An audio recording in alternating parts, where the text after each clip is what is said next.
podríamos dar inicio a esta sesión del eje de Ciencia de Datos 1, para la cual vamos a tener 4 presentaciones, que se espera que sean de 18 minutos cada una. La idea es que los que tengamos preguntas las vayan poniendo en el chat, y las preguntas se van a realizar al final de las 4 presentaciones.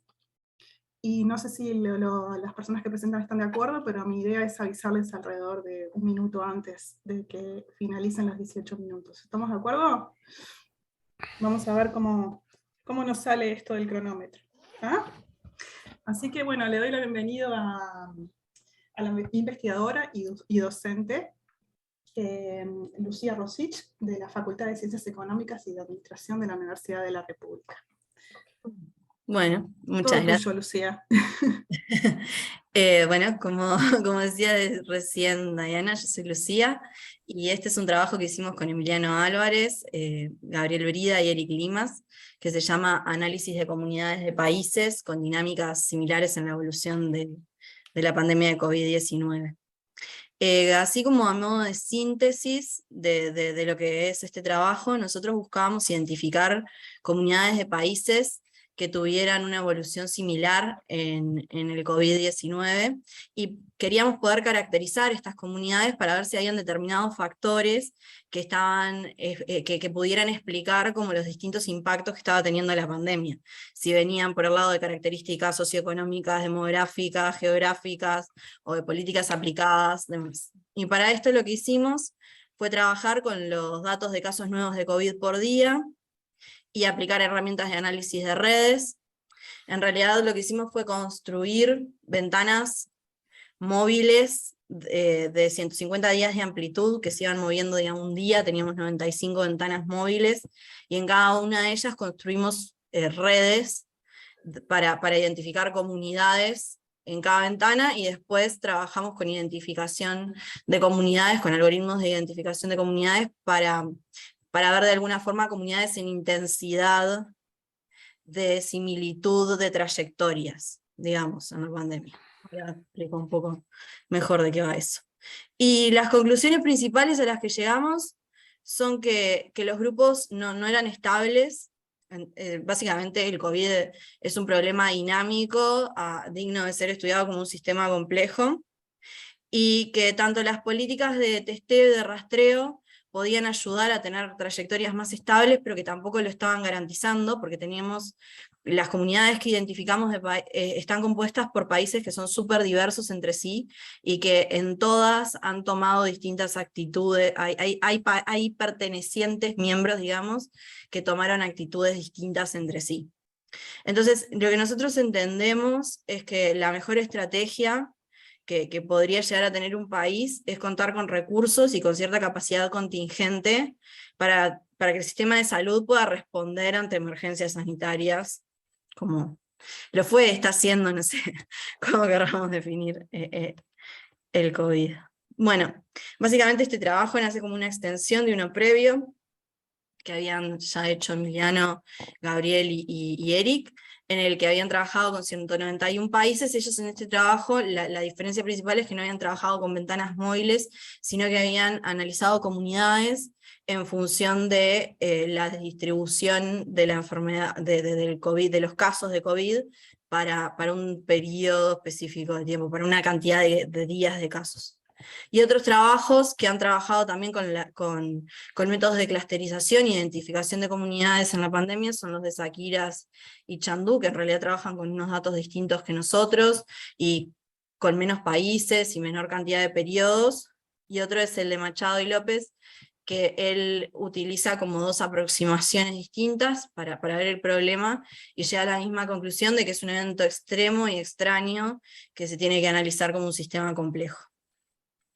Bueno, un poco más a esto, nosotros decidimos trabajar con los datos de Our World in Data, que al menos cuando recogimos la última tanda de datos, digamos, en finales de 2020, entendíamos que era la base más seria y más completa que había. Tomamos los casos nuevos por millones de habitantes, y nos quedamos con los países que al 2 de diciembre hubieran tenido al menos 250 días desde la confirmación del primer caso. Y lo que hicimos, como necesitábamos construir distancias, fue establecer un panel balanceado, en el que en realidad nos quedamos con los primeros 250 días de la enfermedad para todos los países. Por eso en momentos del tiempo en que se dan, para los distintos países pueden diferir, pero en todos estamos comparando o utilizando los primeros 250 días de referencia. A esta serie les aplicamos una media móvil de 7 días, centrada en el día que está tomando de referencia, entonces nos quedamos con series de 244 datos. Sacamos los países que tenían datos raros, que nos daban, después de aplicar la media móvil, datos negativos, o que dejaron de llevar registros, y nos quedamos con unos 124 países. Y complementamos con información adicional como el producto del índice de desarrollo humano, datos demográficos y distintos tipos de respuesta de los gobiernos ante la pandemia. Bueno, nosotros en realidad estamos partiendo justamente de esta base de que el coronavirus tuvo una dinámica de propagación digna de un sistema complejo y que hay muchos elementos que están interactuando para provocar estas diferentes dinámicas.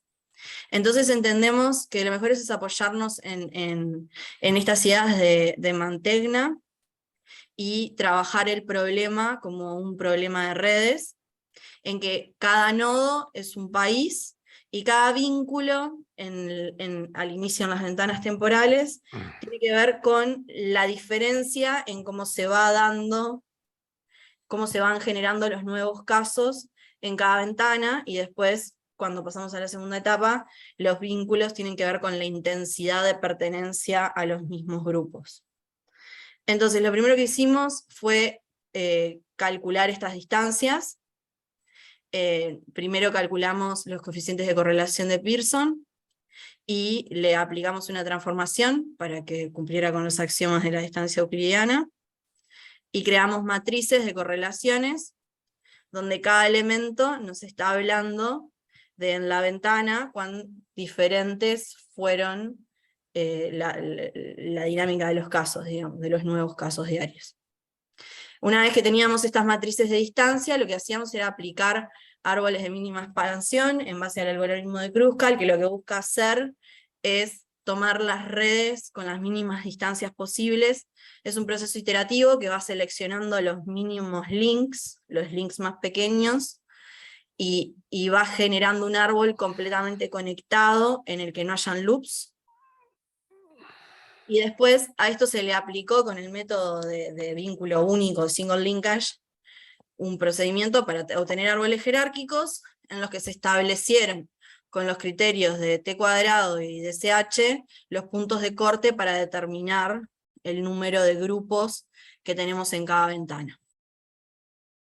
Una vez que teníamos construidos los grupos de las 95 ventanas que teníamos, recuerden que eran 150 días que se iban moviendo de un día, y íbamos construyendo la red para cada una de ellas, lo que hacemos es construir una nueva matriz de distancias que tiene que ver con la cantidad de veces que dos países están perteneciendo al mismo grupo. Entonces, eso fue lo que definimos como intensidad en la similitud de la evolución. A ver, en muchos momentos estaban los mismos grupos de evolución, y en base a esa matriz, lo que se hizo fue aplicar el algoritmo de Lovaina, y identificamos entonces tres grupos. El grupo 1 o la comunidad 1, si se quiere, en intensidad de similitud en la evolución de la pandemia, es la que está representada en azul. Son unos 56 países. El grupo 2 son 59 países, es la que está pintada en verde. Y el grupo 3, que si se quiere tal vez es el más heterogéneo, o el que se diferencia más de los otros dos, ahora les voy a contar un poco más de eso, es el que está pintado en rojo. En realidad, en la mayoría de los grupos hay como países de todos los continentes, y lo que vemos es que no necesariamente el patrón de similitud en la evolución tiene que ver con ser países limítrofes, por ejemplo. O sea, si bien se dan casos, parece como no ser al menos un factor muy determinante. Y bueno, en el grupo 1 la evolución de la enfermedad es el que tiene un inicio menos abrupto, si se quiere, en media, ¿no? En el arranque de la pandemia, no sé, espero que estén pudiendo ver mi mouse, y después sigue como una tendencia positiva, y era el grupo que tenía menos dispersión en cuanto a la diversidad de patrones de comportamiento. El grupo 2 sí tenía como muestran como patrones de inicios más abruptos, o los que no tienen un inicio abrupto, lo que muestran es una primer ola, más o menos a la mitad del periodo, y son muchos países que han tenido al menos una ola fuerte o dos olas, y después han continuado como en niveles altos de casos, o también con una leve tendencia positiva. Y el grupo 3 en realidad está conformado por países que tuvieron como trayectorias más erráticas o menos similares, si se quiere, entre sí, pero siempre también se observa que se estaban dando en base a una tendencia positiva. No olvidemos que en realidad nosotros estamos tomando datos hasta diciembre de 2020, ¿no? O sea, después pasaron muchas cosas. Bien, bueno, en este cuadro lo que me gustaría resaltar son algunos aspectos de las características sociodemográficas entre las comunidades. Lo que se ve en estas filas es, en todas las primeras filas, digamos, de cada variable, es la media por grupo, o el promedio por grupo, por comunidad, ¿no? En este caso tenemos el promedio de la densidad poblacional, acá tenemos la edad promedio de la población, acá tenemos el PIB per cápita promedio, la esperanza de vida y el índice de desarrollo humano. Y lo que vemos en este 1, 2, 3, 4 es la cantidad de países por cuartil en la distribución de la variable.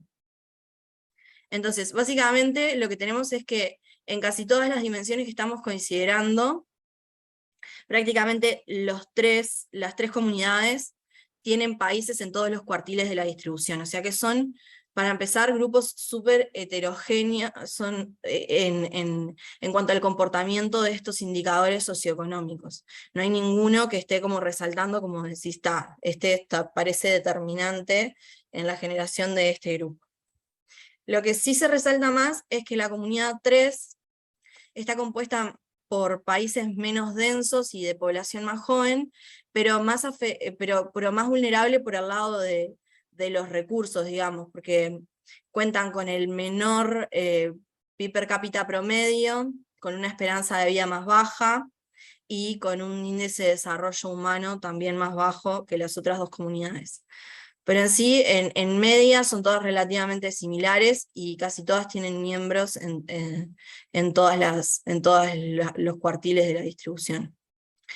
Y en esta segunda tabla lo que vemos son distintos indicadores sobre las acciones que fueron tomando los distintos países, en términos también, en estas tres primeras variables son los valores de la media y la distribución de países por cuartiles en la distribución de la variable, y después tenemos estas otras dos variables que funcionan distinto porque son las conductas de testeo y de rastreo de casos. Entonces, en estas tres primeras dimensiones, que son las respuestas, es el índice de respuestas del gobierno, el índice de medidas de contención a nivel de salud, y el índice de medidas de soporte económico, lo que se ve es que también que en media las tres comunidades son muy similares, tienen miembros en todos los grupos, y se ven un poco más de diferencias en cuanto a las políticas predominantes de testeo y de rastreo de casos. La categoría 1 quiere decir que se testeaba a aquellos que tuvieran síntomas de COVID y además cumplieran con una característica adicional, como puede ser contacto directo. La categoría 2 es que se testeaba a todos aquellos que tuvieran síntomas. Y la categoría 3 es que además de testearse a todos los que tuvieran síntomas, estaba este testeo abierto a demanda. Entonces, las comunidades 1 y 2 tienen una mayoría de países que testeaban a todos aquellos que tuvieran síntomas, y sin embargo la comunidad 3 era como más restrictiva, tenías que tener además una característica adicional en general para poder ser testeado, y acuérdense que es la que estaba vinculada como a trayectorias más erráticas o menos, ¿cómo decirlo?, compactas entre sí, entre los países que la componían. Y en cuanto a las políticas de rastreo, el 0 quiere decir que no hay rastreo, el 1 quiere decir que hay algo de rastreo de alguna forma, pero que no se están rastreando todos los casos, y el 2 que se está apostando por rastrear todos los casos, que es lo que pasa con la mayoría de los países en las comunidades 1 y 2, pero no con todos. Fíjense que incluso tienen miembros que no están rastreando nada. Y en el grupo 3, en realidad, también hay como una política de rastreo más blanda, si se quiere. Entonces, en definitiva, identificamos 3 comunidades que tienen aspectos distintos en su comportamiento promedio, y sin embargo, las 3 tienen individuos que no siguen la media, o sea, tienen países que pertenecen a los distintos cuartiles en la distribución de las variables que estamos considerando. Está habiendo una multiplicidad de dinámicas que nos sugiere que el impacto en las economías nacionales está siendo heterogéneo, con algunos países que están siendo menos afectados, y si bien nosotros pensaríamos que la desigualdad de ingresos es uno de los principales obstáculos para la contención de la pandemia, o para poder implementar medidas efectivas, estamos viendo que en realidad en todos los grupos tenemos países con niveles distintos de PIB per cápita.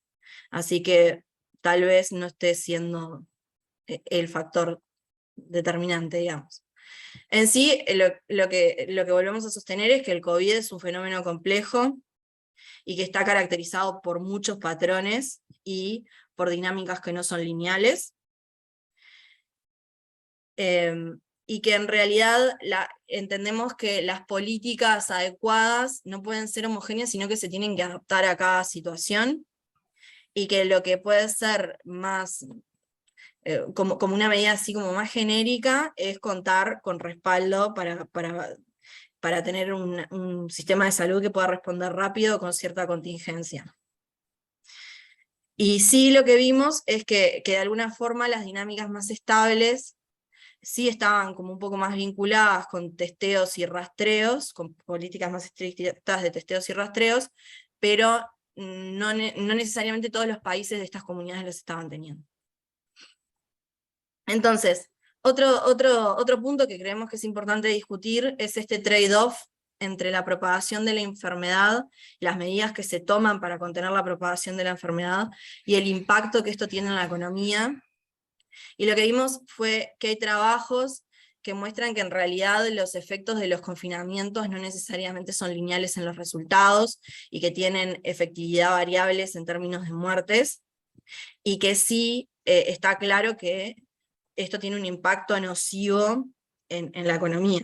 Entonces, tal vez las mejores opciones de vuelta vengan por este lado, de tener un sistema de salud con capacidad para responder y expandirse rápidamente, más que por tratar de contener la evolución de la enfermedad en sí, sino poder brindarle el servicio de salud a todos los que lo necesiten en cada momento. No sé, es un tema a discutir. Y bueno, nada, por ese lado vendrían nuestras recomendaciones. Algunas de las limitaciones de este trabajo son que básicamente vienen por 2 lados. Por un lado, que al estar trabajando con técnicas no paramétricas, no tenemos un modelo de la dinámica en los distintos países, entonces esto puede ser que sea lo que nos está dificultando también encontrar comunidades como más homogéneas en los distintos factores que consideramos. Y por otro lado, que bueno, podemos tener limitantes en nuestras fuentes de datos, porque hubo variabilidad en cómo se tomaron datos oficiales entre países, y también en algunos casos pesaron las desigualdades de ingreso entre los países para las actitudes que tomaron ante la seriedad en recabar los datos, digamos. Pero bueno, tampoco tenemos mucho como demostrar cuáles fueron más serios que otros para considerar. Así que bueno, por ahí estaría nuestro trabajo. Y creo que estoy casi en tiempo. Perfecto, unos segundos pasadas, la verdad, perfecto. Muchas gracias, Lucía. Animo a los participantes a que realicen sus preguntas en el chat. Bien, así luego se las hacemos al final de la sesión a los presentadores. Bueno, entonces vamos a seguir con el segundo orador de nuestra sesión, que es el doctor Marcelo Fiori, de la Facultad de Ingeniería. Presentate vos, Marcelo. Claro. Bueno, muchas gracias, Dayana. Yo les voy a contar este trabajo sobre la relación entre la movilidad y la transmisibilidad del virus en el Cono Sur, que es un trabajo conjunto con Gonzalo Bello, Andrés Ferragut, Federico Lecumberri, Ernesto Mordecki y Nicolás Shevor, y que nació un poco como continuación del trabajo de un subgrupo del GACH y también de otros trabajos en el marco del GIAD, que eran dos grupos con muchísima intersección, por supuesto. Entonces, bueno, empecemos con recordar, todos conocemos casi de memoria esta curva de cantidad de casos hasta mediados de 2021, y yo voy a marcar acá un par de hitos en esta línea temporal. El primero es por acá, a mediados de junio, que con colegas del GIAD quisimos estudiar la relación entre la movilidad y las infecciones, pero nos dio que en realidad la movilidad tenía un efecto reducido en la transmisión, que esto con el diario del lunes esto tenía sentido. De hecho, esto fue explicado poco después en este otro reporte, que diferencia cómo es la dinámica a bajos números, que era básicamente lo que estaba pasando hasta ese entonces, de dinámicas de transmisión comunitaria un poco más alta. Pero luego, ya sobre finales de 2020, la cosa cambió, se dio ese cambio de dinámica que de alguna manera mencionaba el reporte anterior, y sale otro reporte, el número 11, que analiza un poco la relación entre la movilidad y la cantidad de casos en varios países. Y de ahí, de alguna manera, también se alerta sobre lo que podría venir si no se reforzaban algunas medidas no farmacológicas.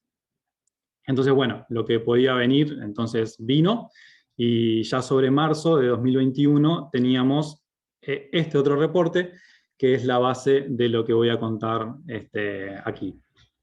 Entonces, como resumen, porque fui un poco rápido en esta introducción, tuvimos una primera etapa inicial donde la movilidad no tenía un efecto marcado sobre la transmisibilidad.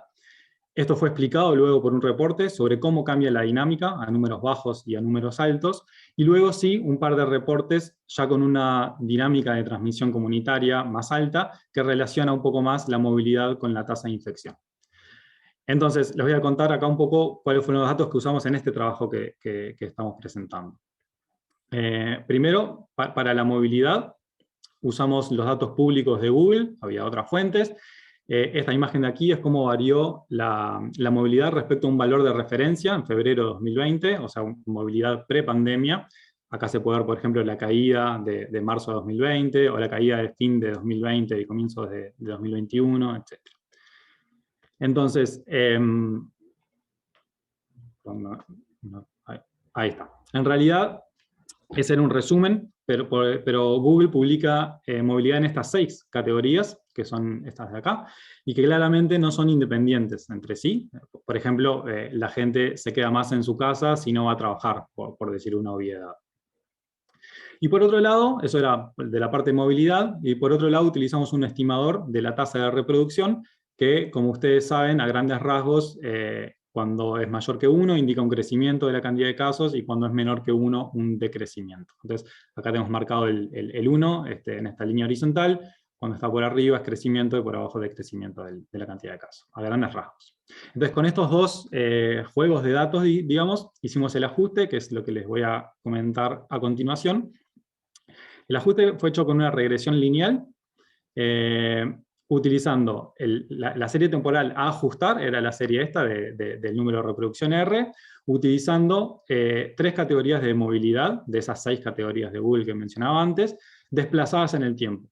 Desplazadas en el tiempo porque cualquier efecto de la movilidad se ve algún tiempo después en los números, ya sea por los tiempos naturales de incubación o de infección, o los tiempos del virus, o de tiempos de testeo o de demoras en los resultados del test, sobre todo en situaciones donde la situación en las emergencias estaba un poco más tensionada. Entonces, decía recién, utilizando 3 categorías de movilidad, vamos a decir cuáles ahora, y desplazados en el tiempo tenemos que decir cuánto. ¿Cuáles de esas 3 categorías de movilidad? Bueno, podemos probar todas las combinaciones, porque básicamente son 6 categorías en total, entonces combinaciones, tomar de a 3 no es demasiado, y eso fue lo que hicimos. Miramos todas las combinaciones de 3 categorías de movilidad y nos quedamos con la combinación que mejor explica la tasa de reproducción. ¿Y cuánto? Hacemos algo parecido, podemos ir variando el desplazamiento desde 0, 1, 2 hasta, digamos, 20, 30 días, y nos quedamos con el desplazamiento que maximiza la correlación, que es lo que estamos mostrando acá, o sea, que el desplazamiento que permite explicar mejor con la movilidad la tasa de reproducción. Entonces acá vamos moviendo ese desplazamiento de, no sé, entre 10 y 20 días o algo similar, y nos quedamos con, en este caso, por ejemplo, para el caso de Uruguay, que es un desplazamiento de 14 días, tiene que ver también ahí, influye cómo se toman estos datos, que son promedios de a 7 días, y bueno, hay algunas cosas más, además de ese tiempo que mencionaba de incubación y de testeo. Un par de cosas a comentar aquí. Fíjense primero que es un periodo razonablemente largo, son un poco más de 4 meses aquí, esto es enero de 2021, esto es mayo, y que la correlación entre esas 2 curvas es relativamente alta. Aquí, y de aquí al final, las curvas azules son las tasas de reproducción estimadas a partir de los datos, también usando el Overwhelming Data, y la naranja es la tasa de reproducción estimada a partir de los datos de movilidad. ¿No? Bien, entonces ahora con esto vamos a hablar un poco de acoples y desacoples. Entonces, primero, ¿cómo fue variando este número, este 0,94, digamos, que está acá y que para este periodo de tiempo es una correlación bastante alta? ¿Cómo fue variando a lo largo del tiempo? Decía hace un rato que al principio de la pandemia la movilidad no explicaba bien la tasa de reproducción, y que estoy diciendo en esta última gráfica que en esta etapa sí. Entonces, ¿cómo fue variando eso? Bueno, ese número de correlación, ese 0,94, a lo largo de, desde septiembre de 2020, pero los hechos es lo mismo, para antes era similar o menor, hasta este último gráfico, digamos, de mayo de 2021. Entonces se puede ver que en esta etapa la correlación es baja, que era replicando lo que decía hace un rato, que en las primeras etapas la movilidad no explica la tasa de reproducción. Luego tenemos un periodo donde sí empieza a ser un poco más alta, después baja un poco y después vuelve a subir a niveles bastante más altos.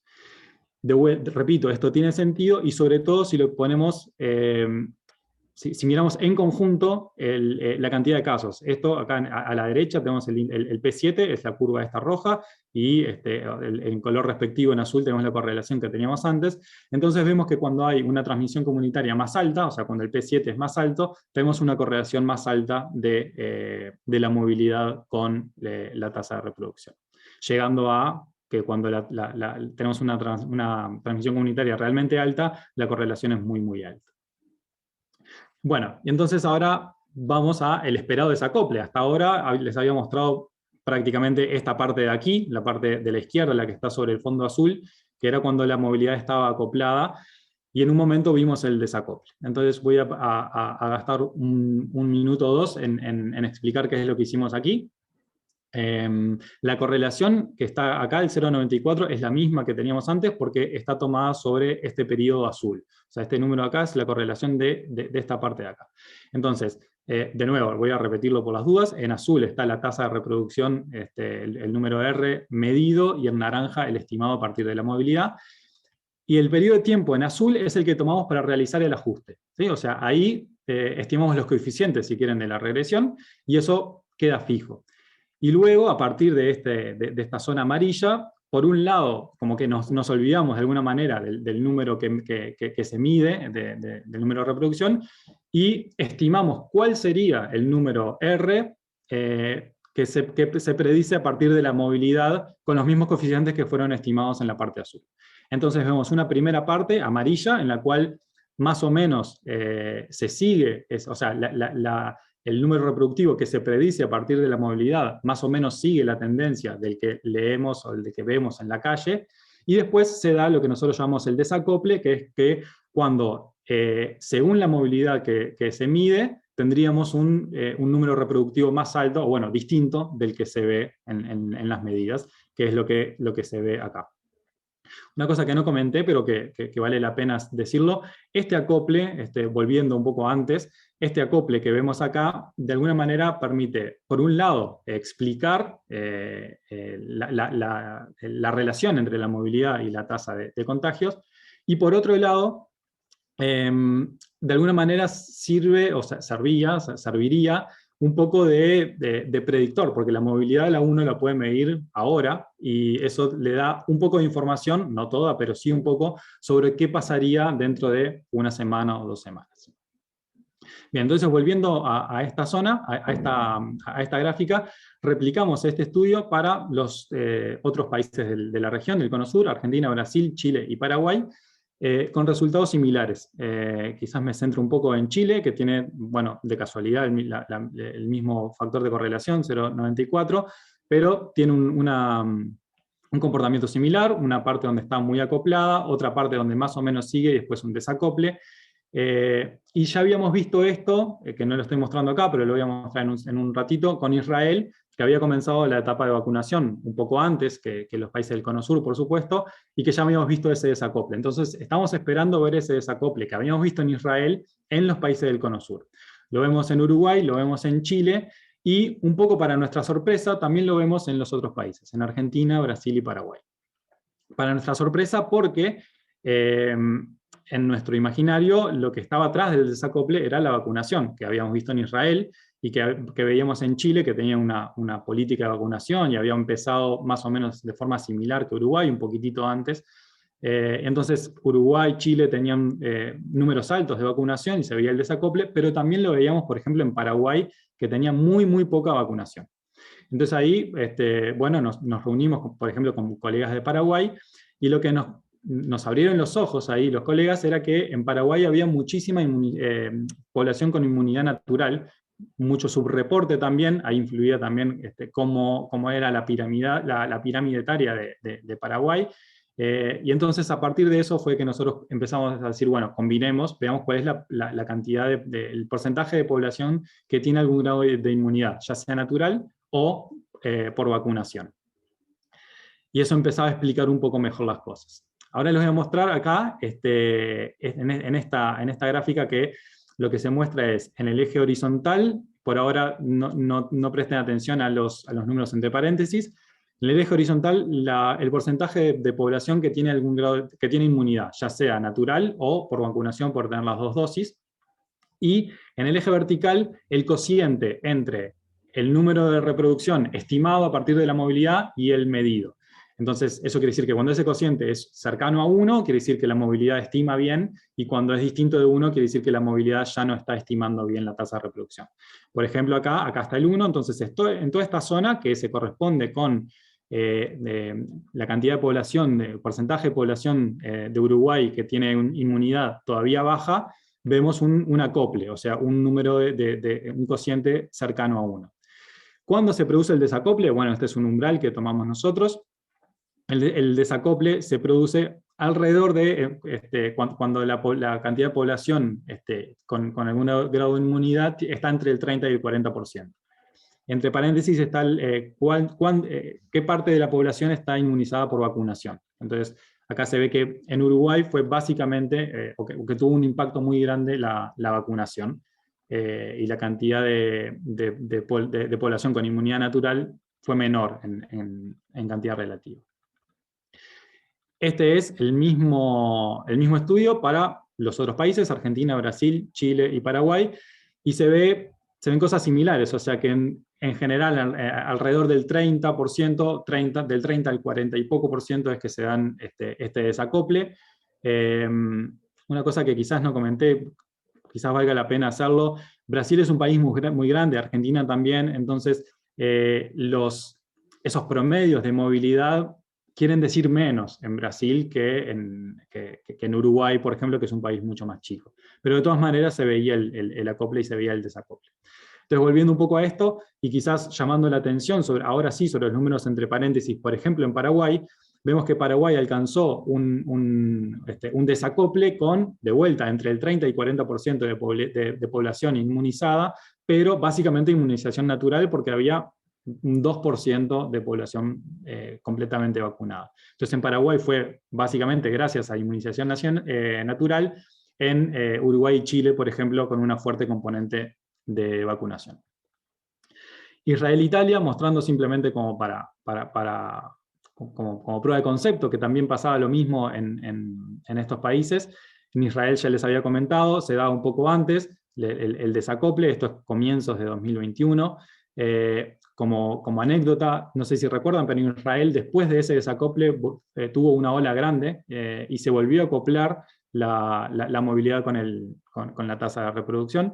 Eso se ve un poco aquí, se ve mejor en otra gráfica que creo que no voy a mostrar. En Italia más o menos lo mismo, un acople bastante importante y después el desacople.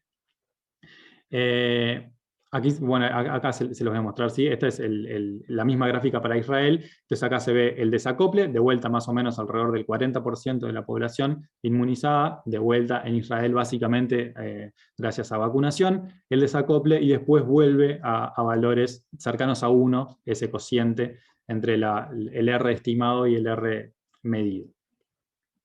Y simplemente como para finalizar esta tabla, de la cual les voy a pedir que se concentren solamente en la última columna, perdón, que es lo que llamamos nosotros el Conditional Herd Immunity Threshold, que es básicamente ese número a partir del cual, o mejor dicho, qué porcentaje de población con inmunidad había en el momento en que se produce el desacople.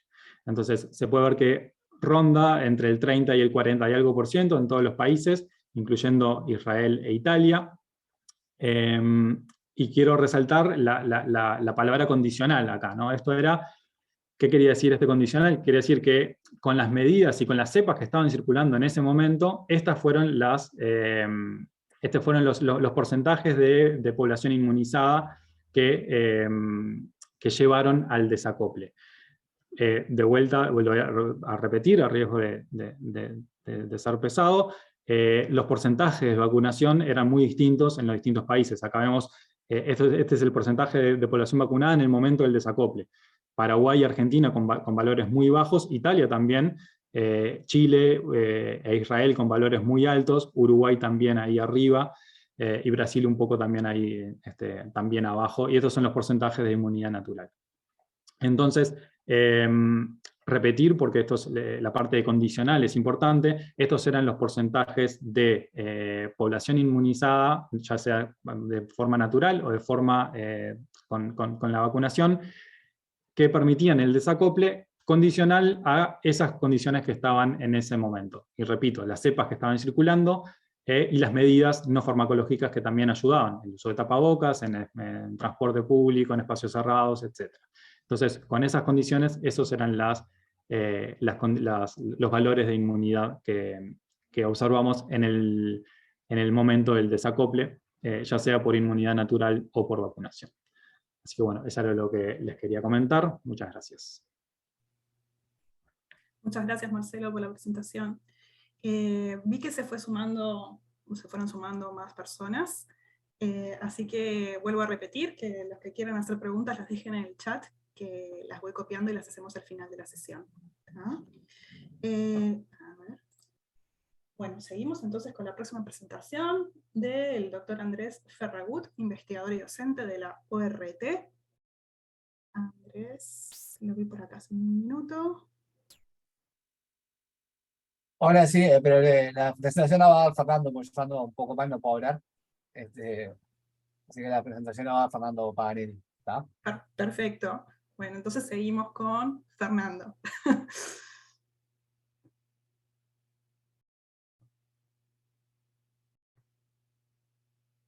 por ahí, Fernando?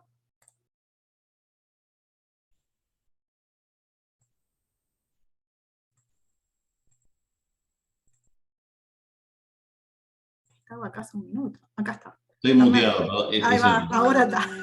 Perdón. No hay problema. Adelante, Fernando. Todo ¿Ahí se ve las transparencias? Sí, la podrías maximizar. Un segundito, porque estoy... No, ahí no me gusta. A ver si ahora agarra más. ¿No está entera? Creo que está bien igual, pero... ¿No se ve toda? Se ve perfecta. Tenés la posibilidad, si querés, todavía de maximizarla. Seguimos así no. Yo no tengo problema. No los demoro más. Sí, como Adelante. decía, este es un trabajo conjunto con Andrés Ferragut y unos colegas del exterior, que ahora les comento, que voy a presentarlo yo en lugar de Andrés. El tema tiene que ver con la aplicación de la teoría de control a modelos de epidemia. La colaboración fue con estos investigadores del exterior. Empiezo por Enrique Mayada, que es uruguayo, que trabajó en nuestro grupo hace muchos años, pero hizo su carrera en Estados Unidos y hoy es profesor de Johns Hopkins University. Los dos de arriba son estudiantes o ex estudiantes de él. Y el primer autor, Richard Pates, es un investigador de la Universidad de Lund, especialista en teoría de control, formación parecida a la mía de doctorado. Lo que les voy a contar ocurrió en el segundo semestre de 2020, entre el trabajo de investigación. Ellos nos invitaron a formarnos a un grupo que ya estaba trabajando en modelos de control aplicados a la epidemia. Andrés y yo estábamos, como saben, bastante tapados con el tema del GACH, pero el segundo semestre, que fue relativamente tranquilo, pudimos sumarnos a este grupo y contribuir un poco.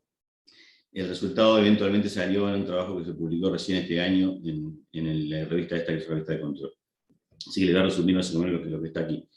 El plan que tenía era empezar por algunos elementos, una especie de descripción general de cómo se ven las cosas de la teoría de control, porque supongo que la audiencia no es especialista en esto. Después bajarlo a tierra con los modelos de epidemia y después sí llegar a las contribuciones de nuestro trabajo, que tienen que ver sobre todo con el control en base al Tetris, el testeo, rastreo y aislamiento.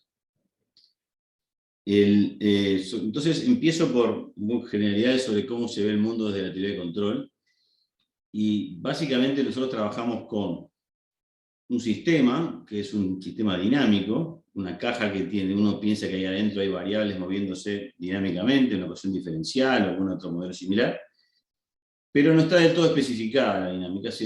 Hay variables externas que influyen sobre ella, de dos tipos. Acá puse perturbaciones que no controlo y acciones de control que sí yo elijo, yo controlo. Y después puede haber salidas o variables que a mí me interesa controlar. Entonces, una visión de la teoría de control, que es la primera, pero no es la que vamos a usar, es elegir. El problema sería elegir la trayectoria de t para que el sistema vaya por donde yo quiera. El problema que tiene esa estrategia, se llama el lazo abierto, es que básicamente, como las perturbaciones también actúan, y yo no sé lo que son, e incluso hay errores en el modelo que después les cuento, probablemente la evolución no sea la que yo espero. Entonces, por eso es que se prefiere en general en el control lo que se llama control realimentado o retroalimentado, donde yo estoy midiendo el sistema en todo momento y tomando acciones correctivas en base a lo que veo. Entonces acá hay un sistema más complicado, lo que se llama la planta, y eso es una terminología que viene de la industria, digamos, sistema que se midieron para controlar, en el caso nuestro va a ser la epidemia, tiene su propia dinámica, y yo tomo algunas medidas y conecto otro sistema, que es el controlador, una ley de control, con el cual aspiro a que todo el sistema grande se comporte de forma deseable. Esto en términos muy generales. ¿Y qué puedo hacer con esto? Bueno, en principio, puedo llegar a cambiar drásticamente la dinámica de la planta conectando esto acá. Por ejemplo, podría ser que el sistema original sea inestable, y por inestable acá queremos decir que si lo dejo solo, sus trayectorias explotan, y que luego de conectar al controlador puedo lograr que se estabilice, que se quede en un punto de equilibrio. Eso sería lo ideal, y en principio es posible, pero hay límites. La teoría de control estudia que no se puede hacer lo que quiera con un sistema. Una de las limitaciones viene por el lado que se llama el esfuerzo de control. Para lograr control fuerte necesito a veces variables U de t que son muy grandes en escala y que tal vez no puedan lograr. Y otro más sutil tiene que ver con lo que se llama el efecto de la incertidumbre, ¿no?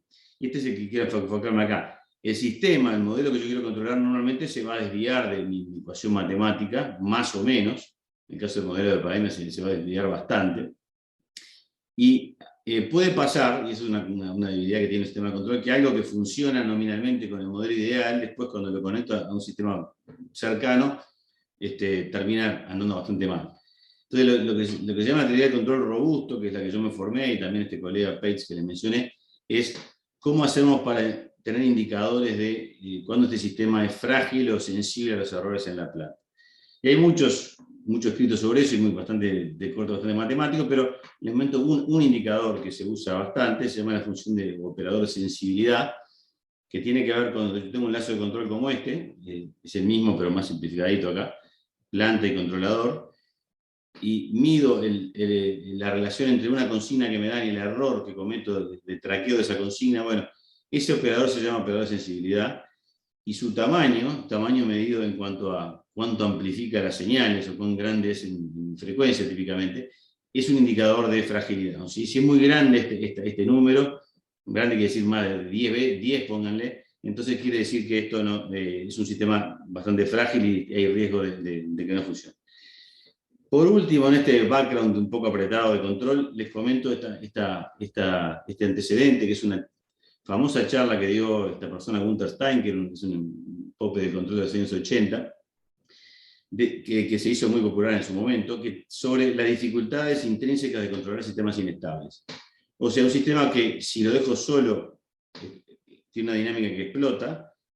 En principio, como les dije hace un ratito, puedo estabilizarlo, pero ojo, es un poco el mensaje que queríamos pasarnos Stein en esa charla. Respetemos la inestabilidad porque primero hay límites fundamentales de lo que puedo hacer, y eso en el caso de él se cuantificaba con este operador de sensibilidad que le dije, no lo voy a explicitar. Y también hay cosas un poco más obvias, que es que si yo tengo un sistema inestable y el controlador siempre tiene que estar conectado, porque si lo desconecto, volvemos a la dinámica original. Y otra, tal vez no tan clara, es que la estabilidad que se logra siempre es local. O sea, hay un entorno del punto de equilibrio en el cual puedo mantenerme estable, pero después fuera de un umbral me voy a ir lejos. Lo que en esta charla de Stein se ponía como ejemplo de justamente no haber respetado la inestabilidad, era un ejemplo que entonces era reciente, que era el accidente de Chernóbil. La planta de Chernóbil era un reactor nuclear que era inestable en lazo abierto, que eso quiere decir que si no le pongo controlador, sus trayectorias son de explosión, y funcionaba con el controlador andando, pero bueno, algunas maniobras que se hicieron esa noche fatídica justamente conspiraron contra el funcionamiento del control.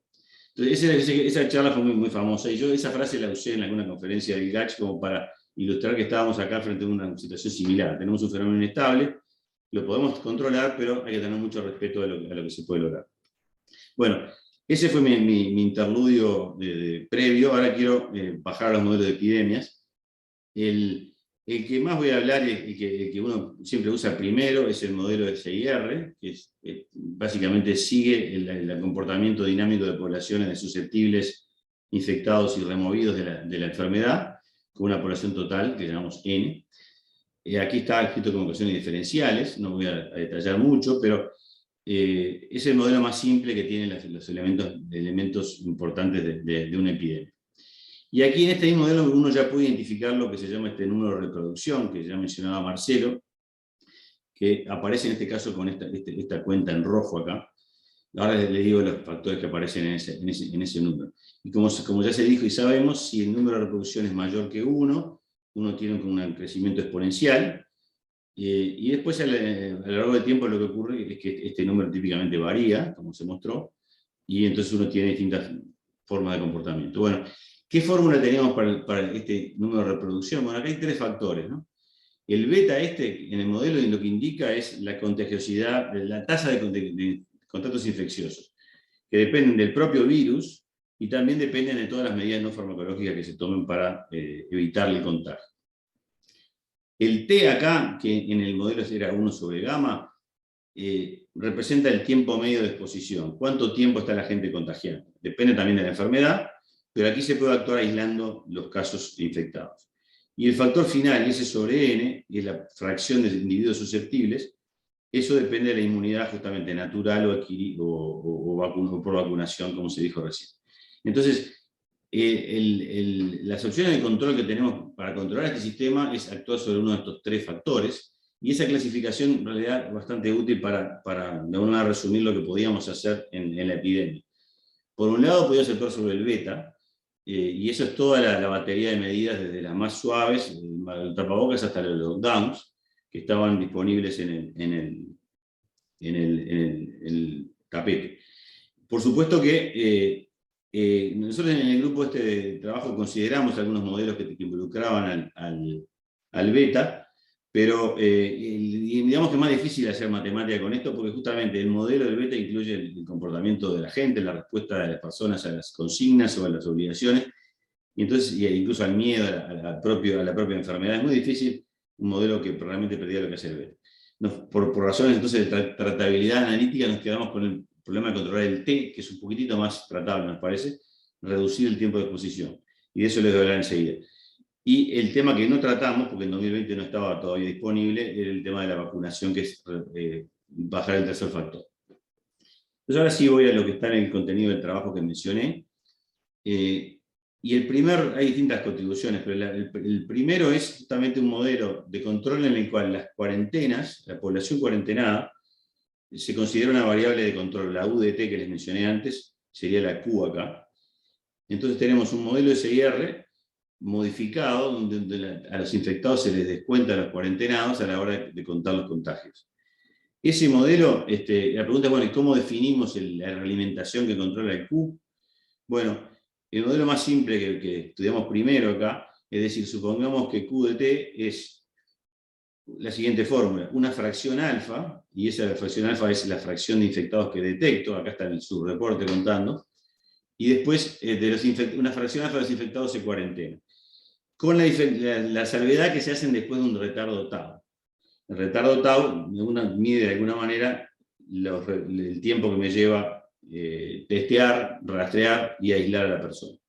Entonces acá está el punto crítico. Entonces la pregunta que uno se hace es, bueno, ¿cuán sensible es la dinámica de esta o su estabilidad a los valores de estos parámetros? Bueno, acá hay una condición que está en el trabajo, que no voy a detallar mucho, pero aparece justamente los parámetros de la enfermedad. O sea, el tau tiene un máximo para que se establezca el sistema, que es los parámetros de la enfermedad, que es el tiempo natural y el valor de R natural de la enfermedad. Y el factor alfa aparece acá, y entonces si uno supera este umbral, entonces tiene inestabilidad. En el caso, hay una interpretación para esta condición que está en las transparencias, pero que no tengo tiempo de mencionar. Uno puede dibujar las regiones acá. Acá está R0, que es otra vez para la cepa Wuhan original, lo tomábamos como valor 3, después habrá que ver cómo evolucionó, en delta y demás, más grande probablemente. El tiempo de medio de la enfermedad eran 10 días, y tomando un reporte del 80% nos daba una condición bastante estricta. Uno tenía que menos de 2 días para aislar a la gente si uno pretendía estabilizar este modelo. O sea, eso ya nos avisaba de que el método del Tetris tenía requisitos altos en términos de tiempo. También pusimos un resultado más general en el paper, donde acá no se fija en la notación, pero básicamente para cualquier modelo que tenga una estabilidad en el sentido que su respuesta natural es exponencial, y cualquier controlador que tenga un retardo natural de tau, entonces ese indicador que les mencioné al principio del operador de sensibilidad no puede ser demasiado chico, además tiene una cota inferior. Tal vez la forma más fácil de escribirla es esta: 2 elevado al cociente del tiempo de retardo sobre este TD, que es el tiempo de duplicación natural de la enfermedad. Entonces, si uno encuentra a la gente un tiempo que es comparable al tiempo de duplicación de la enfermedad, bueno, esta sensibilidad va a ser relativamente alta. Y haga lo que haga con la red de control, sea lo que sea el modelo de la planta. Eso es un resultado que me parece interesante, justamente por su independencia de los modelos. Por último, la otra contribución que hicimos tiene que ver con el tema de la saturación de la capacidad. Es incluir el tema de que, más allá del retardo, mi capacidad de testeo, rastreo y rastreamiento no es infinita. Entonces, para eso utilizamos un modelo distinto, donde la cantidad de cuarentenados aparece ahora como un estado, y hay una tasa de transición de los infectados a los cuarentenados. Este parámetro mu mide cuán rápido podemos básicamente pasar la gente de infectados a cuarentena. Y si suponemos que ahí hay una saturación, o sea que ese mu está topeado, aparece un modelo que es no lineal, que es una variación de este, pero que captura justamente el tema de que se puede saturar la capacidad. Con ese modelo hicimos algún análisis más. Claramente, otra vez, si uno está cerca del cero, cerca del punto de equilibrio natural de la enfermedad sin infectados, este sistema funciona, estabiliza. Ese es el punto de la dinámica que estuvimos buena parte de 2020. Ahora, si uno supera un cierto umbral de población infectada, que se puede calcular con el modelo y entonces ahí pasa la región de estabilidad se supera y vamos a la inestabilidad. La dinámica ya diverge. Esto, bueno, no voy a entrar en estas gráficas, pero ese análisis fue el que hicimos en el trabajo. Incluso hay algunas variantes del análisis para cuando el proceso de rastreo no solo agarraba infectados, sino que iba a testear gente que no, que eso es lo que el mundo real, que no necesariamente iba a estar testeada. Entonces me gastaba mis tests en contactos que de repente no aislaban a nadie. Bien, esto yo sé que fue muy rápido y no quise entrar en la matemática mucho, pero darles alguna idea de qué tipo de cosas hacíamos. Y entonces, y claramente hay un cierto paralelo con estos límites y los que se encontraron en Uruguay a fines de 2020. Entonces, para terminar, quería simplemente algunos comentarios y conclusiones. Los modelos matemáticos que estuve mostrando claramente son muy idealizados y no pretenden ser un modelo predictivo de la trayectoria real de la epidemia, excepto a muy corto plazo, 1 o 2 semanas. Esto es inevitable dado que estamos modelando el comportamiento de personas y personas que reaccionan a las señales que está dando la propia epidemia. En ese contexto de gran incertidumbre de modelado, bueno, la lección que quisimos transmitir de lo que la teoría de control dice y que de alguna manera incorporamos en los mensajes del GACH es hay que usar control reglamentados, hay que estar midiendo en todo momento y actuando sobre lo que se mide, y hay que ser prudente, hay que respetar a ese fenómeno inestable. Estas 4 consignas del GACH se escribió Rafael Radi al principio de todo, y creo que de alguna manera reflejan filosóficamente lo mismo que estuve tratando de decir con matemáticas. O sea, lo que buscamos es robustez, un sistema que funcione de forma robusta. Y las advertencias de la charla que mencioné de Stein para sistemas que son inestables de por sí, todas tienen su correlato acá. La primera es el efecto de límites fundamentales, por ejemplo, el retardo. La segunda es justamente los umbrales de saturación. Y acá quiero decir que otra gente, y antes que nosotros, el grupo de Matías Arín, que también mencionó Marcelo, llegó a conclusiones similares con modelos muy distintos a estos, que de alguna manera nos alertaron de que la situación en que estábamos en 2020 hasta octubre era muy frágil, y bueno, después los modelos que usamos nosotros también confirman cualitativamente el mismo tipo de conclusiones. Y por último, la otra conclusión de Stein es que obviamente el controlador no se puede desconectar. Y eso, bueno, lo tuvimos presente todos los meses que siguieron después en la epidemia. Y por acá la dejo, gracias. Gracias, Fernando, muchas gracias. A ver si Sigo alentando al público a dejar sus preguntas en el chat. Y continuamos con la cuarta presentación del investigador y docente Jorge Vizca del Instituto de Computación de la Facultad de Ingeniería de la UDELAR. Jorge, a ver si puedes compartir tu pantalla.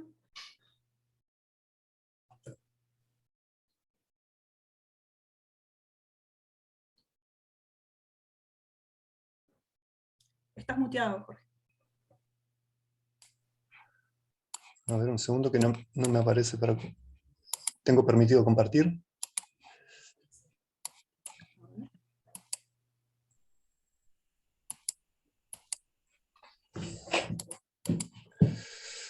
A ver, un segundo que me voy a reconectar. Disculpe, pero...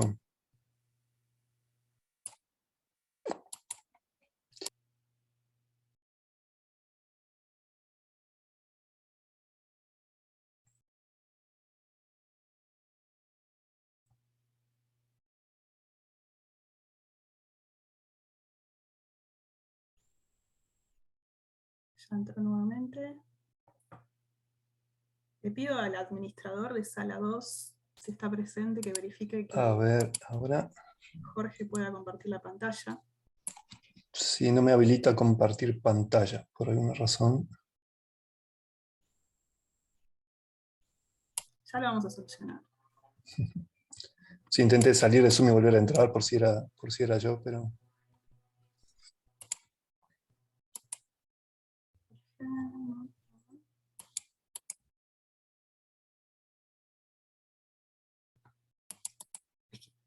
Ahí estás. Ah, ahí estoy. Sí, está ahí, comenzando a compartir la pantalla. Dice que hagas un doble clic para entrar a pantalla completa, puede ser. Doble clic. Gracias, administrador de sala 2. Ahí se ve. No, vemos todo negro. Al compartir, ¿fuiste directamente a tu presentación? ¿A la ventana de tu presentación? Sí.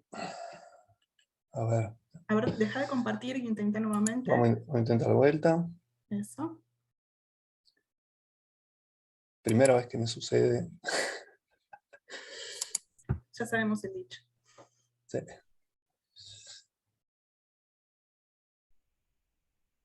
Igual estamos re bien de tiempo.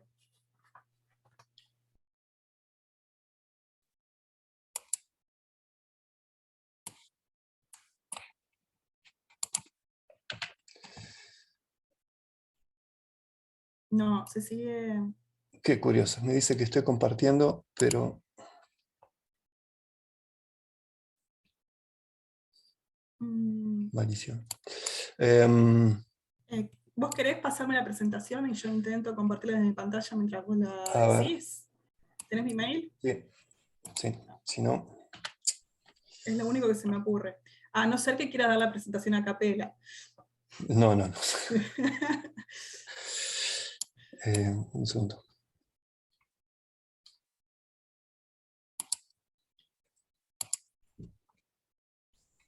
Te estoy enviando el... Perfecto, yo estoy entrando.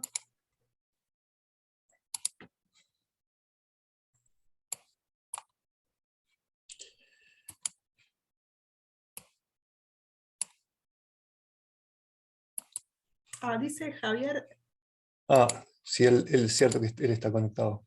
perfecto, que él puede compartir la PowerPoint si querés.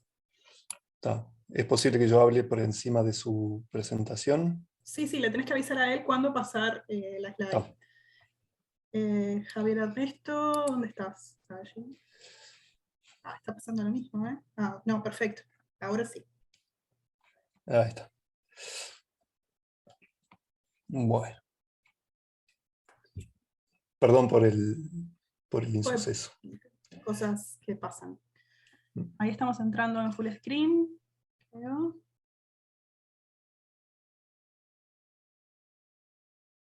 Perfecto. Bueno, ahí está. Adelante. Bueno, soy Jorge Vizca, vamos a presentar un trabajo que hicimos con Javier Valiosian, somos del Instituto de Computación de la Facultad de Ingeniería. Y el trabajo se basa en un estudio del fenómeno del COVID-19 en Uruguay por simulación. Adelante. La principal motivación de este trabajo fue encontrarnos con los límites, digamos, de los modelos clásicos epidemiológicos, que algunos ya fueron descritos en presentaciones anteriores, así que no voy a detallarlos demasiado. Y que esos límites de los modelos se manifiestan particularmente en los inicios de las epidemias, ¿no? Algunos límites tales como, bueno, tenemos pocos infectados y eso hace que algunos fenómenos estocásticos dominen, por ejemplo, las leyes de los grandes números, ¿no? Como los que se usan en modelos, si usamos sistemas de ecuaciones diferenciales, por ejemplo. O fenómenos que son importantes pero son muy difíciles de modelar, como por ejemplo la diversidad en los comportamientos de las poblaciones, como son poblaciones chicas. Algunos comportamientos son súper específicos, movilidades extrañas, y el hecho en sí que el concepto base, digamos, de los modelos compartimentales, que es la idea de que hay poblaciones o compartimentos de la población que nosotros queremos modelar, todavía no están definidos y no sabemos cuáles son, y muchos de ellos están en flujo, digamos, ¿no? Recién se están construyendo. Entonces, la siguiente diapo. Nosotros intentamos un enfoque alternativo, complementario, digamos, que arranca por el extremo opuesto. En vez de ir desde construir a partir de los principios, ¿no? Que como todos solemos construir modelos, acá arrancamos a partir desde abajo, ¿no? Es bien bottom-up. Lo que hicimos fue construir un país sintético basado en Uruguay, a nivel de agente, a nivel de individuo, con individuos realistas, no reales, pero sí que sean creíbles, digamos, que se comporten como los agentes que conocemos, y que estos agentes le simulamos su vida, digamos, qué es lo que hacen a lo largo del tiempo, y estudiamos esa evolución y sacamos conclusiones al estilo Monte Carlo, ¿no? Repetimos esto muchas veces y vemos si emerge conductas identificables o características. Este es como un panorama muy por arriba de cuál era la idea, y ahora vamos a detallar un poquito más cómo lo hicimos. Primero es una simulación de eventos discretos basado en agentes, donde los agentes son personas, ¿tá? La idea es que nosotros modelamos a personas que participan de la epidemia. No nos interesan los 3,5 millones de habitantes del Uruguay, sino bueno, la gente que realmente está cursando la enfermedad, participando de alguna manera. Y lo que usamos como base es el censo de Uruguay, el último censo completo de 2011, o sea que ahí aparece una limitación, pero es lo que tenemos. Y estos agentes heredan toda la información que nosotros podemos extraer del censo. Tenemos sus datos personales, ¿no? Tipo características de edad, sexo, ascendencia, dónde vive, cuál es el núcleo, ¿no? Está a nivel de núcleo habitacional, ¿no? Con quién convive, dónde trabaja, con qué frecuencia va a trabajar, en qué localidad trabaja, dónde estudia, etc. Hasta hay características de enfermedades, algunas que se registran. Y hay una limitación que aparece acá si se usa solo el censo, que es para describir la movilidad, que es el censo registra información de movilidad vinculada al trabajo y al estudio, pero a nivel de localidad censal, y en Montevideo es una gran localidad censal. Entonces en Montevideo sabemos en qué barrio vive la gente, pero no sabemos en qué barrio trabaja o estudia.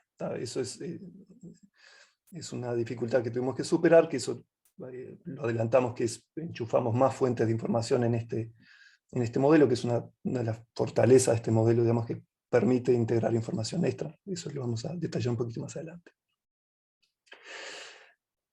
Y después cada agente de estos lleva una vida que está guiada por procesos, ¿no? Cada individuo lleva su enfermedad por su propia cuenta, digamos, independientemente de lo que le suceda a los demás. Y hay dos procesos claves en esto, que uno es el proceso de la enfermedad en sí, que está modelado de la manera convencional.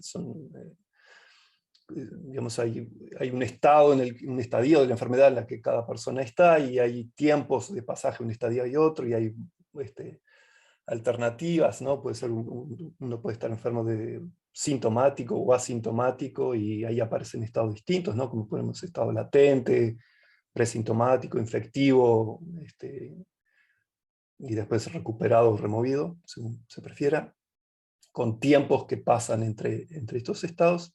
Y además agregamos un par de estados más que describen a la gente, digamos, en qué está, que uno es el estado normal, que es la persona llevando su vida, y la otra es en cuarentena, ¿no? Que es cuando la persona decide que está enferma y no se va a quedar en su casa. Y el pasaje entre estos estados puede ser en función del tiempo, como el avance de la enfermedad, o eventos externos que te dicen cambiar de estado. Por ejemplo, la persona decide en cuarentenarse cuando se convierte en una persona sintomática y pasa cierta cantidad de tiempo, ¿no? Que es un parámetro configurable, ¿no? En 2 días, por decir algo, de tener síntomas, se pone en cuarentena. O puede ponerse en cuarentena cuando un agente externo lo contacta, por ejemplo, un trazador de contactos. ¿Tá? Y otro evento importante es el evento de infección, ¿no? Que es el que genera nuevos expuestos, que ahí aparece un inf al principio, después de susceptible, que es el evento que introduce nuevos agentes en el sistema, ¿tá? Que también es un evento configurable, que depende de dónde está esa persona, quién es esa persona, qué está haciendo, etc. Podemos avanzar. Y además de los procesos estos vinculados a la enfermedad, tenemos los procesos vinculados a la movilidad de las personas. Y esto es súper importante porque quiénes son los expuestos está determinado por la movilidad del que infecta, ¿no? ¿Qué es lo que está haciendo infecta? Va a decirnos quiénes son los potenciales infectados nuevos. ¿Está? Para capturar este evento se definen modelos de movilidad que se seleccionan, nosotros los seleccionamos al momento de introducir un nuevo agente en la simulación, y se seleccionan en función del perfil de la persona, ¿no? Y de dónde fue que se infectó, ¿no? Entonces, un escolar infectando en la escuela probablemente infecta a otro escolar en la misma escuela, ¿tá? Entonces, esa es la base. ¿Avanzamos?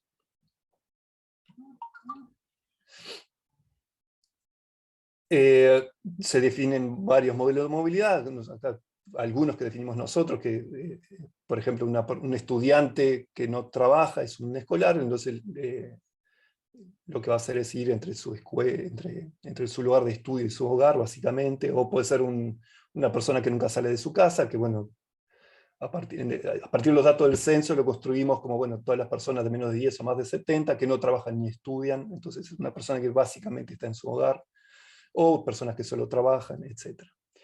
¿Avanzamos? Y eso programáticamente en la simulación se puede hacer de un millón de maneras distintas. Nosotros lo generalizamos, digamos, como máquinas de estado embebidas, jerárquicas, donde a cada perfil de esto se le define una máquina de estados que dice cómo es la evolución en el tiempo del lugar donde la persona está. Entonces, por ejemplo, el primer ejemplito es un estudiante puro, tiene dos estados, que es o entre semana o en fin de semana, y en el entre semana alterna entre su casa y su lugar de estudio, y el fin de semana alterna entre su casa y un lugar genérico en el barrio.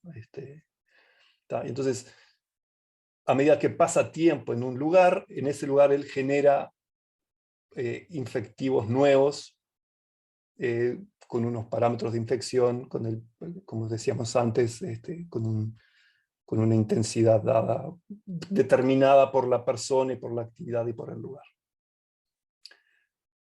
Podemos avanzar. Bueno, como dijimos, la movilidad es súper importante para este modelo, y tuvimos que recurrir a fuentes extra, digamos, para completar a nuestros agentes. El trabajo que presentamos entra en algunos detalles sobre cómo se hizo este proceso. Calculo que no les va a ser demasiado interesante, entonces nos vamos a quedar un poquito más en lo general.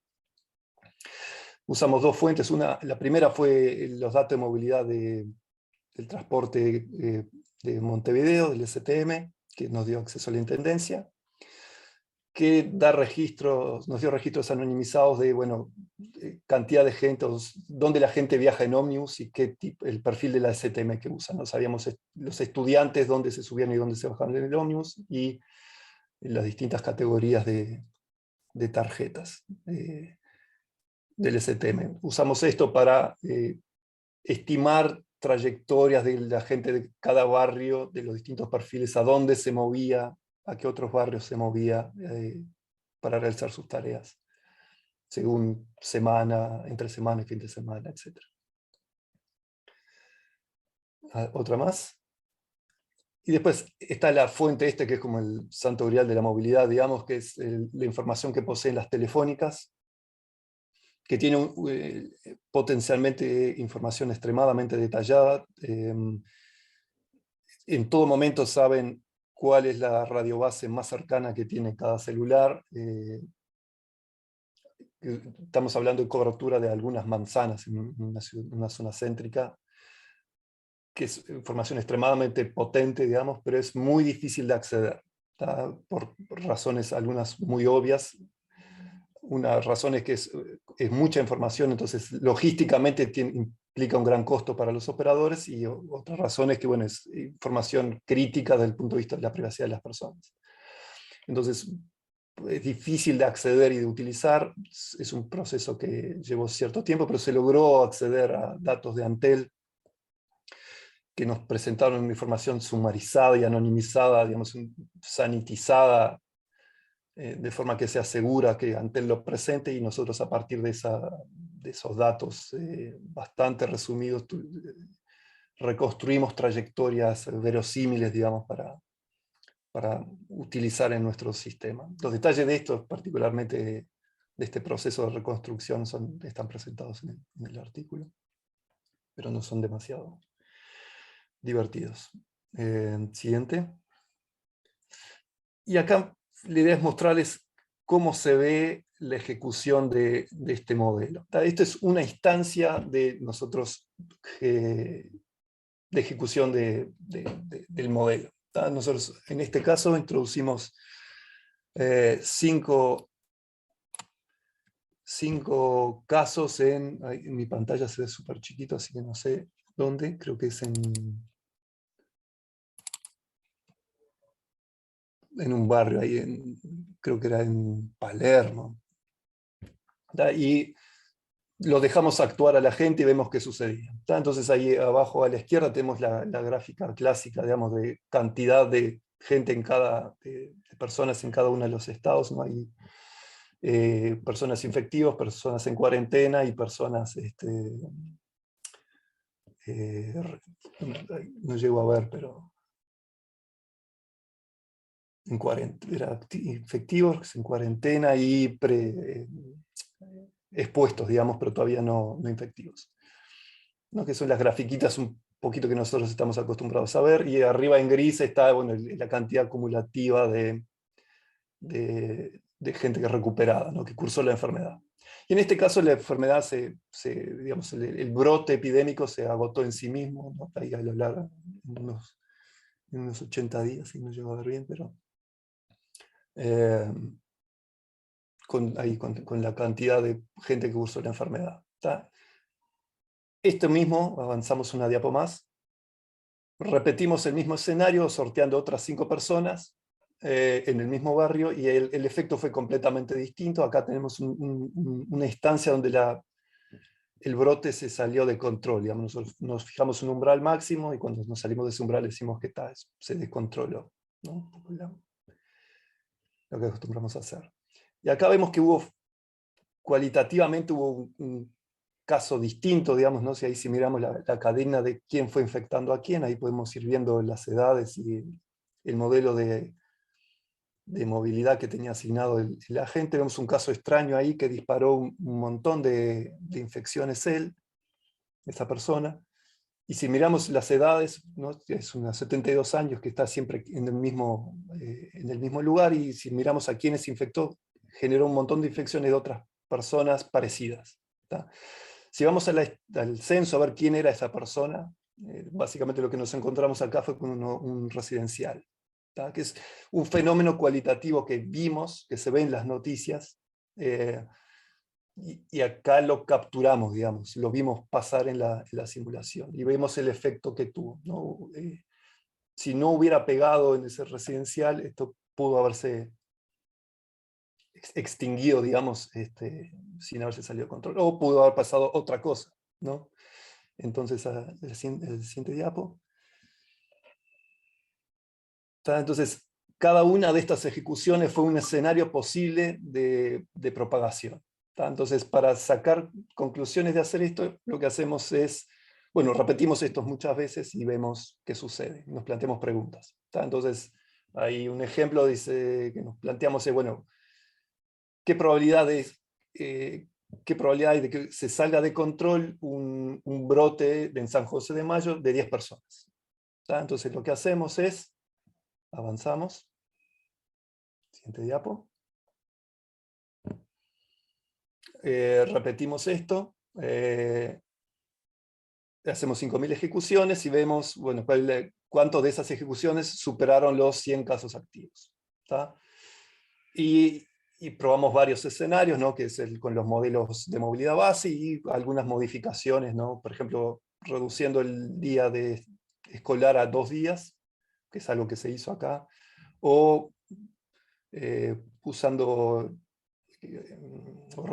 la cantidad de gente, o reduciendo la movilidad por trabajo usando teletrabajo, ¿no? Poniendo al 10% de la población trabajadora que trabaje desde su casa. Y ahí vemos que bueno, el 33% de las ejecuciones se salió de control, y la reducción de la escuela y el teletrabajo redujeron la probabilidad de un brote, digamos, ¿no? El teletrabajo parecía funcionar un poquito mejor. Y sobre estas ejecuciones sacamos distribuciones, ¿no? Por ejemplo, tenemos los tiempos de extinción del brote, cuando se extinguió efectivamente. Vemos ahí hay una especie de long tail, ¿no? De donde ahí tienden a ser cortos, pero pueden haber brotes relativamente largos, ¿no? Que tienen consecuencias largas en el tiempo. Y pasa también, hay un long tail acá en la cantidad de recuperados. Es muy probable que haya cantidades pequeñas, pero hay cierta probabilidad de que haya muchos, ¿no? Que tengan una vida larga los brotes epidémicos. Siguiente.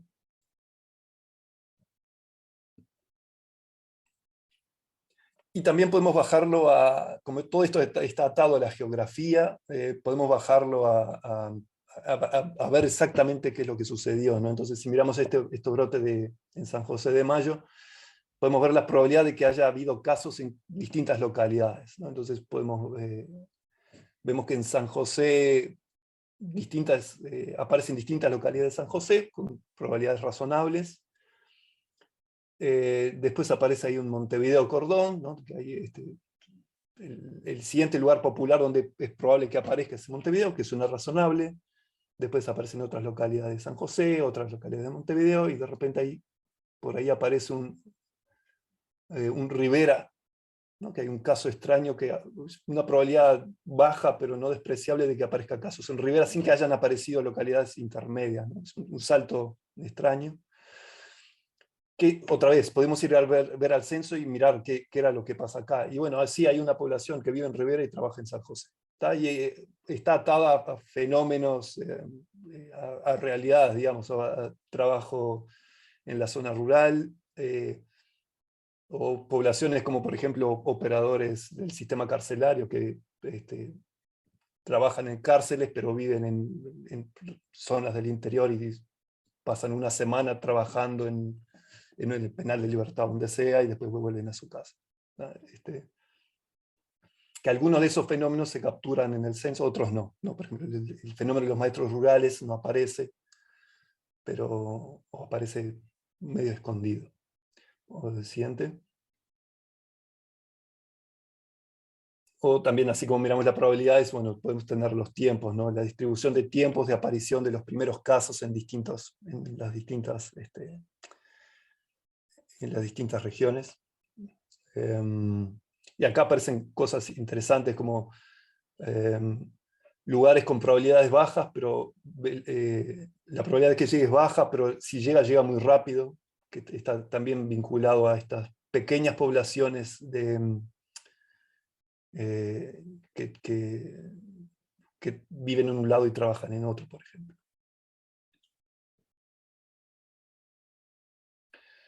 Y podemos sacar también estadísticas más generales o de más alto nivel, por ejemplo, la distribución de edades dentro de los grupos de nuestros agentes, ¿no? Acá tenemos la distribución de edad entre la población de Uruguay, está ahí marcada en gris, y después tenemos la distribución de edad dentro de las poblaciones que fue infectada y de los que causaron la infección, ¿no? Los infectantes y los infectores. Y ahí vemos características como, por ejemplo,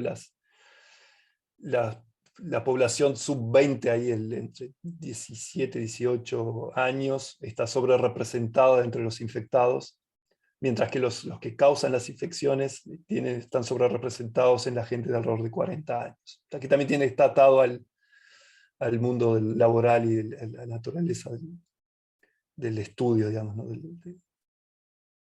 de la gente estudiando. Siguiente. Y el modelo nos permite introducir agentes externos que actúan sobre la realidad de manera que nos parezca interesante, ¿no? Un mecanismo que bastante estudiado, que ya vimos que es interesante atacar, que es el rastreo de casos. Definimos agentes que actúan programáticamente contactando casos y poniendo a gente en cuarentena, ¿no? Entonces cuando una persona se detecta que se autorreporta como infectada y se pone en cuarentena, se contacta a los agentes y los agentes empiezan a contactar a sus hermanos de infección y empiezan a ponerlos en cuarentena. Y modelamos acá más o menos precisamente cómo es realmente el funcionamiento de un call center de contact tracers, ¿no? con sus procedimientos de trabajo. Y esto es interesante porque repite o se vuelve a ver cosas que se ven cuando se aplican modelos completamente distintos, ¿no? Como los modelos que vimos antes, donde también aparecen estos umbrales de efectividad, donde el sistema digamos, se logra mantener la epidemia bajo control y de repente hay un umbral y deja de ser efectivo y la enfermedad se sale de control, ¿no? Que es un fenómeno que aparece en varios trabajos, ¿no? Estos comportamientos, estas no linealidades que acá emergen, digamos, cuando los construimos desde abajo, digamos, ¿no? Desde la mecánica, más desde los procedimientos también los vemos, ¿no? Y esto vimos que esto en realidad está muy atado que también ya lo mencioné en el trabajo anterior, que es la gran sensibilidad que tiene este modelo al tiempo de puesta en cuarentena después de detectado, después de adquirir los síntomas. Y una más y ya estamos, ¿tá? Entonces las posibilidades de esto nos permite estudiar escenarios de brotes,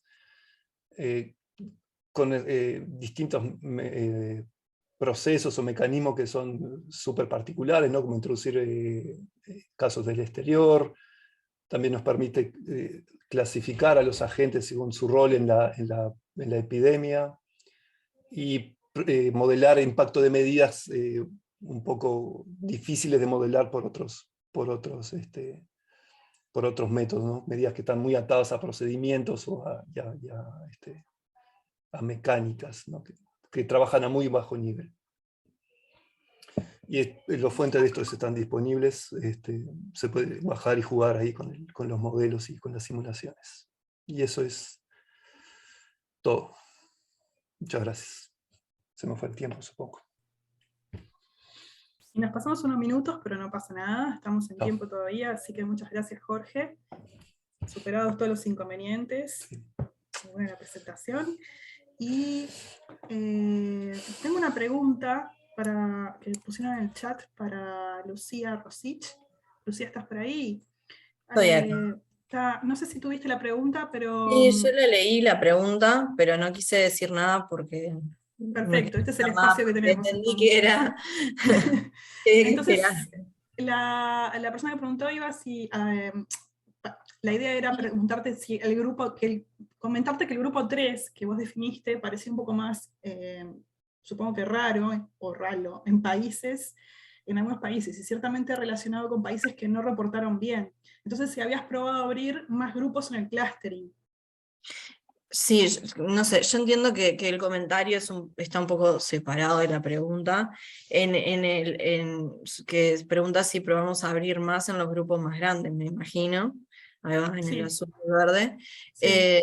No, ese es un ejercicio que no hicimos con este trabajo, estoy casi segura de que se había hecho en el primer trabajo, no sé, Emiliano, corregime cualquier cosa. Y en realidad el grupo 3 sí, son los que tienen dinámicas más raras. Nosotros no teníamos ninguna herramienta.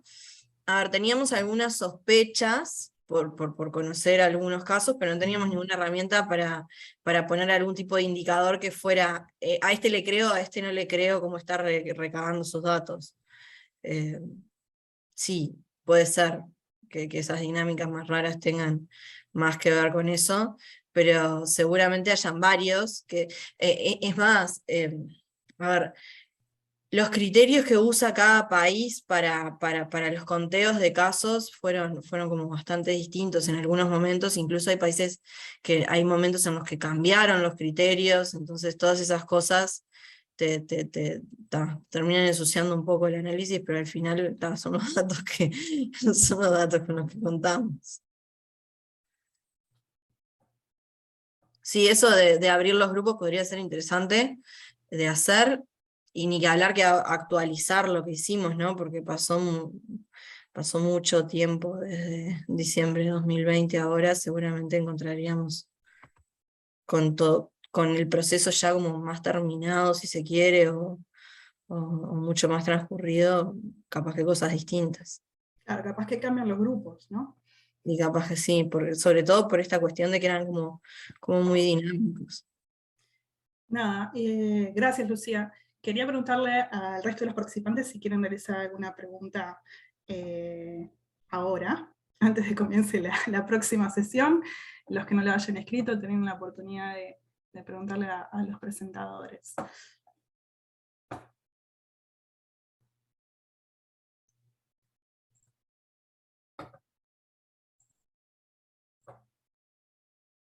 Bueno, al parecer no tenemos más preguntas.